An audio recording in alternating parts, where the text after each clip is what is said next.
They say the forest is peaceful, but only if you survive the night. These stories aren't fiction. They're real, shared by people who went into the woods and came back changed forever.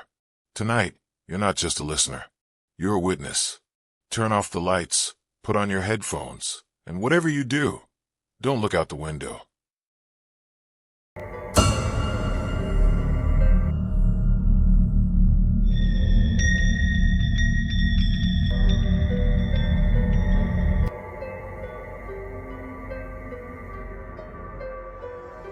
The dear witch and evil lives beside us. Hello readers, my name is Chase, and I have a story from the Perry State Forest and my home that neither me nor my friends will ever forget. But before that, here is some backstory. We lived bordering the Perry State Forest, on a large hill. My entire immediate family lived on this hill. My grandfather, aunt, uncle, cousins, my mother, father, and me. My aunt and uncle had a medium-sized farm and raised many goats and had free roam chickens. It was extremely common for the animals to go missing. We honestly just chalked it up to the coyotes until we caught a mountain lion on one of our trail cams. Mind you, we live in southern Ohio. We aren't supposed to have mountain lions here, yet there was one with its own den in our woods. Our wild woods. We always had odd things happen at night, seeing shadows, hear loud knocks, whispers, screams, footsteps, even hearing drums in the woods every year around Halloween. Pretty creepy. But moving forward, let's get into the meat of this story. My first encounter that I can remember is when I was maybe 8 years old and fell asleep late in my living room. We had a very large window with a TV to the left of it, in the corner of the room. I woke up and looked at the clock, and it was about 3 a.m., and the TV was buzzing static. I looked out the window from the couch, and there it was. A tall man, wearing a brown cloak, likely made of deer skins, and a deer head covering his face. Standing in the window with a little Indian girl in braids to his right. He stood there and stared at me for a long time, then waved to me in a way that said, "Come outside. It's okay. Just come on out." After I freaked and just sat there in shock, they both walked out of view of the window. I had a sudden urge to follow, but I stayed put and cried out of fright. I then ran to my room and eventually fell asleep. The next morning I explained what had happened to me earlier that night, and my mother told me it was a friendly Indian chief who was just paying a visit, meaning no harm. I had since then blocked the experience from my memory and pretty much forgot that it even happened until years later my mom sat me down and told me the truth. That chief has been around for a very long time and terrorized everyone on the hill and staring at them from a distance since they first moved in, around 1999. She told me, according to her knowledge, that he was from the Adena tribe, and during his time, he would collect kids from the surrounding tribes and take them away for human sacrifices. She then further explained that he wasn't waving me hello. He was waving me on, to follow him outside with the Indian girl, to do God knows what with me once I was alone in the woods. She said he is evil, and my mother doesn't use that word often, but she said whatever that thing is, it's evil. And don't ever go out there in the woods alone at night. Don't even go with friends. Stay as far away from the deep woods.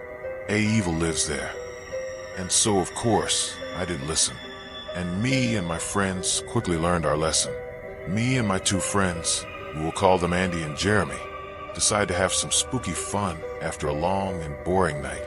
We were all 17 to 18 years old, so we hatched a plan to go into the woods and into the Perry State Forest to try to scare ourselves and just mess around and have a fun time. After all, there were roads in the forest that was only a couple of miles long. For example, in a 20-minute drive, you could easily make it right into the city. It was a straight shot, one single road, with no turns. We decided to drive, because hoofing it out there was just a little too ballsy for our taste. In all honesty, we just loved the rush of being spooked. Andy and Jeremy are, or at least were, the furthest thing from superstitious, for they didn't believe in anything unless they could see it or feel it themselves. And that's exactly what they got. It was in my father's car, a manual BMW. It was a fast car, and we felt oh so cool driving it around. The time was approaching 2:30 a.m. when we slowly drove into the forest. after turning off of the main road. Upon entering the forest, had a wave of something come crashing into us. It felt as if we were phasing through a wall that wasn't there. The air felt heavy and thick, and we felt extreme pressure on our chests. This made our eyes tear up, and it was hard to breathe. There was no pain, just an overwhelming feeling of sadness, anger, guilt, dread, regret, and emotional distress. It honestly felt like every bad feeling you could possibly feel all together at once. We felt like we needed to turn around and just say, forget it, but we wanted this. We wanted to feel scared. It's what we came here for in the first place. So we continued driving through the weird wall of bad feelings, and we all just thought we got that weird feeling because we were in the woods at night, and it was late and dark out. And I mean really dark out. It was a new moon, so we really didn't have any light. It made sense at the time, yet the headlights were only able to see about a yard in front of us, which was not normal for the LED lights my dad had installed. We talked amongst ourselves about how weird that feeling we got was when we entered the forest. Then out of nowhere we saw a large black figure standing at the left side of the road and just watched us drive by. And by the time we passed it, it was gone. And when I say black, it wasn't just black. It was darker than anything I've ever seen before. The darkness of the forest behind it almost looked bright in comparison. We checked in the rear-view mirrors, and it had just vanished. Poof, gone. Like it was never there in the first place. We said some obscenities to each other, completely stunned and aghast at what we just witnessed. We drove for about a whole minute in silence, until Andy said, "Did y'all see that shit?" We all agreed with a simple huh. We continued to drive. After a little while, Andy looks up at the sky and says, guys, the sky looks kinda off." Me and Jeremy looked up, and the sky wasn't just off. It was blood red, yet it was so dark in the forest that you couldn't see your hand in front of your face. We thought maybe it was starting to get daylight out, but it was only 2:32 a.m. We were perplexed at how little time passed since we entered, and at how on earth the sky could be light up in such a dark red. At first, we thought it could possibly be a blood moon, yet there was no moon to be seen. We continued on our journey for what felt like a half an hour in a straight line. Then suddenly Andy yelped and said, No, we just seen that tree. I just seen that tree. It's like we're going a circle. You didn't take any turns, did you, Chase?" I denied with a simple no. Why would I? It's a straight line through here. I don't want to get lost, especially out here. And so we continue to pass the same trees, the same guardrail, the same lake, the same signs, the same exact everything over and over and over again. Everything kept repeating, as if we were driving in a big circle, but that's impossible since the road is only a straight line through. There are many turns that we could have taken, but we never turned, not once. "Dang man, this feels like some Blair Witch shit," Jeremy murmured, as we continued to drive through the endless loop we were now apparently stuck in. Over time we slowly started to see dark figures in the woods, shadows, things staring at us in the trees, and scariest of all, deer that didn't look right. Something was off about them. They would all just stand there and stare at the car and sway back and forth. Yet unlike how normal deer eyes glow when lights hit them, there was no glow, like a black, empty void within each eyeball. Then one spontaneously jumped in front of the car, making us all physically recoil and brace for the impact of a deer entering my front grille. But it never happened. It disappeared just as quickly as it had jumped in front of us. "No, man, this isn't right. We need to turn around. That can't happen. This isn't real," Jeremy said to me. I told him that we couldn't be far from the exit after all we've been driving for what we felt like was hours. So we continued driving down the dirt road. We then noticed the dark figures in the woods to slowly transform into a more human figure. We also started seeing disembodied eyes staring at us and heard odd, distorted animal noises, screams and whimpers. We suddenly all had something in our heads telling us to just stop the car. Stop the car and get out, and everything will stop. We all shook off the eerie feeling that came over us. We then heard whispers, but these were no ordinary whispers. They sounded like they were coming from inside the car. Again, we continued to drive.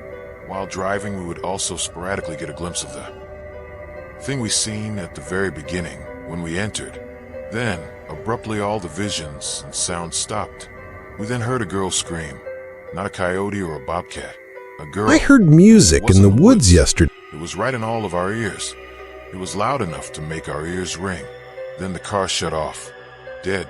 No lights on, no nothing. Just off. Pitch black darkness. I tried to start it and nothing. While trying to start the car, we heard a train in the distance, and it sounded like we were on the tracks ourselves. How we could feel the ground rumbling. But the odd thing was, there was not a railroad anywhere near the park. Not for many miles. So how is it that we could hear the chug of the engine, the whistle, and the screeching of the wheels? We had absolutely no idea. It got closer and closer until it sounded like the train was in the car, passing right through us. While the train was going through the car, that car came back to life. All the lights on, just like normal. So I started it, tried to take off, and killed it. It was a manual and I was scared. It was my own error, but it still scared me when the car lurched to a stop. I then started it again and took off. We were fleeing for our lives at this point, so we were easily hitting 50 miles per hour on a shitty gravel road. We continued to pass the same everything over and over again.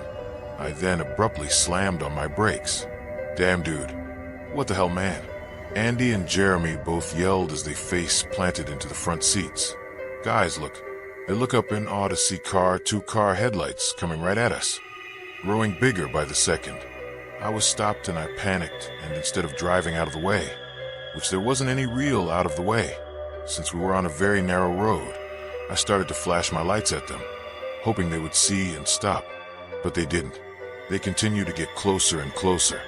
So we all just accepted our fates and put our heads down to protect us from the collision.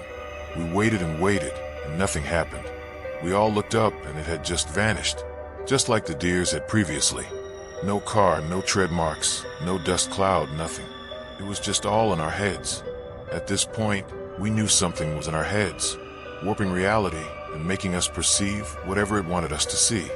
We continued down the road. After about 15 minutes of relative peace, other than the screams and human figures and other horrific things happening, the radio randomly switched on, and we heard people talking on the radio through static. But they weren't just radio hosts. It was people. So many people talking at once it was defining. We heard loud knocking and banging on the doors and windows, enough to shake the car. The voices in our heads would now scream at us to stop driving, to roll down the windows, to get out of the car, to do anything to let them in. Everything was deafening. It was so insanely loud, and we all started weeping. We just gave up. We couldn't handle it anymore. Then, in the blink of an eye, we appeared on the new reservoir road, right before the city. We all looked to each other, completely stunned on how the hell we just teleported to the end of the dirt road, out of the forest. The radio was still blaring static, so reached and turned it down so we could talk amongst ourselves. I looked and seen the time was now 3 a.m. How did such little time pass? How did we get here? We had no clue, and we still don't. We were just glad it was over. We drove away to the city. The sky slowly faded from red to black. We stopped at the 24-hour Taco Bell and got some food and sat in the parking lot talking about what we all had just experienced. We then drove back to my dad's and waked up to the front door, exhausted. Then right before walking in, there it was, the figure we seen at the very beginning, standing right on the edge of the property line, staring directly at us. But now we could see it in finite detail. It was about 7 feet tall with broad shoulders and the stature akin to a man, wearing a blacker than black cloak and a deer skull on its head with piercing red glowing eyes. It then raised its hand to its chest and waved a single wave from its chest to its hip. Then it vanished into the woods behind it. We then went inside and all fell asleep immediately after vowing to never, ever go out there again. But funnily enough, years later we have all agreed to go camping in those very woods next week. If anything happens, I will write again. This was my first time ever writing something like this, and if it wasn't for my friends experiencing all of it along with me, I would simply think I am batshit insane. It was their idea for me to even write this in the first place, so I hope it was easy to read. And thank you for reading our story. And also, heed my mother's warning and don't ever go into the Perry State Forest at night, because an evil really does live there.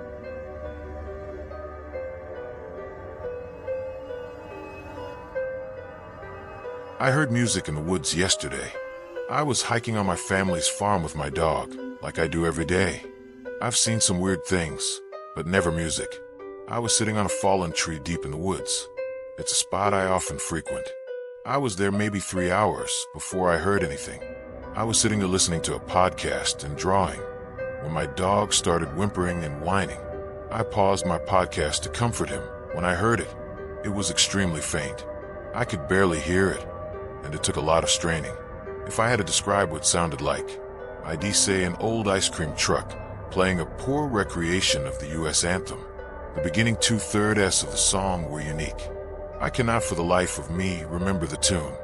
However, the last 1/3 sounded exactly like and the flag was still there, part of the anthem. After that, it was a second or so of silence before it began again. The whole song lasted about 12 seconds before looping.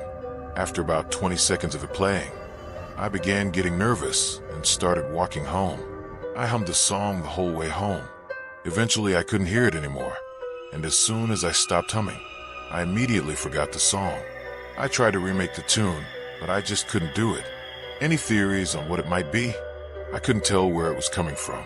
It started unprompted, seemingly out of nowhere.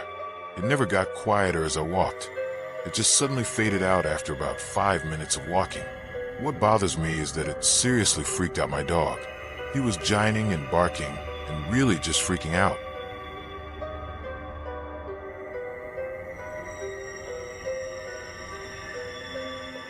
The Michigan Dogman.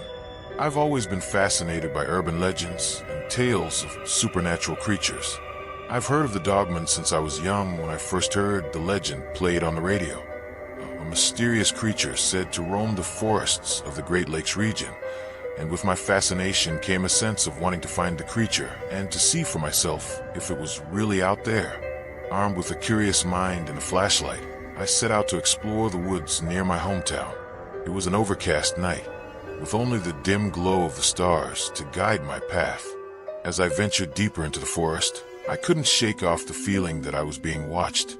Every rustle of leaves and snap of a twig sent shivers down my spine, but I pressed on, my curiosity overpowering my unease. Little did I know how much of a mistake it was to ignore my instincts. After what felt like hours of wandering, I stumbled forward.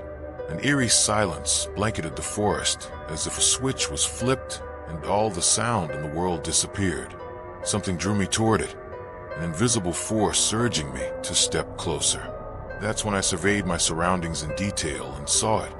A pair of glowing amber eyes staring back at me from the shadows. My heart skipped a beat as the creature revealed itself. A massive canine-like figure, standing upright on 2 legs. Its fur was matted and dark, and its eyes glowed with an otherworldly light. It was a dogman, and it had fixed its gaze upon me. A primal fear surged through my veins, and I stumbled back, dropping my flashlight in the process, and with but a moment's hesitation, I turned and ran as fast as my legs could carry me. The sound of heavy footsteps pounded behind me, growing louder and closer with each passing second.